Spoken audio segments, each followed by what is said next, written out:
waan baay'ee taajjabe kobuma koo taa'ee nama gaafachuu dhiisee ofii kootiin haasa'ee mataa koo lafa buusee suuta gadi jedhee dacheetti tasaase gara laafettii dachee situ hundaa baata hamaa fi tolaallee situ galaa laata hundi namootaayyuu sirruma jiraata garuu maaliif maqaa hin qabne kutee walii laata jedheen yoo gaafadhu deebisaan argadhu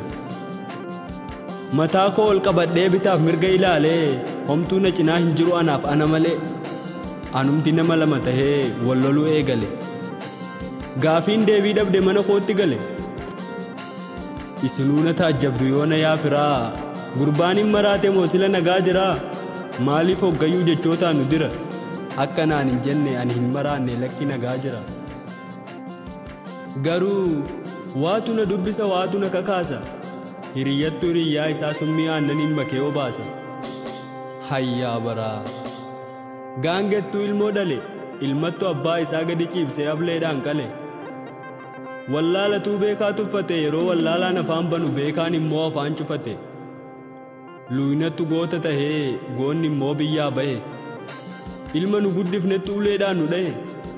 kanattu yeroo hunda gaafii natti ta'e wanni ani dubbadhu isiniif hin galu taanaan balballi sammuu keessanii cufaa jira dafaa banaa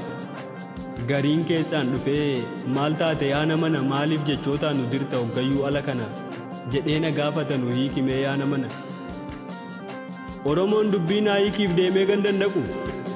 dubbiin jirres lafaa fuudhee walitti hin naqu Oromoon hayyuudha qaroomaan beekama kuni dhugaa jiru galmee seenaattu hima Oromoon gara laafessa hunda hammatee bula jibba achi darbatee jaalala namaaf ula har'a garuu hundaa gaditti nu ilaalu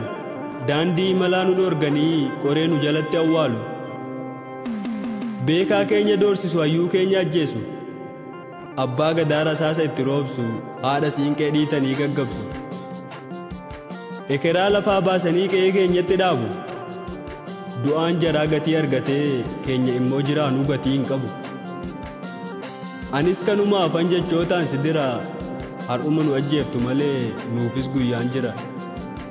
barreessaan Eeluu Aadam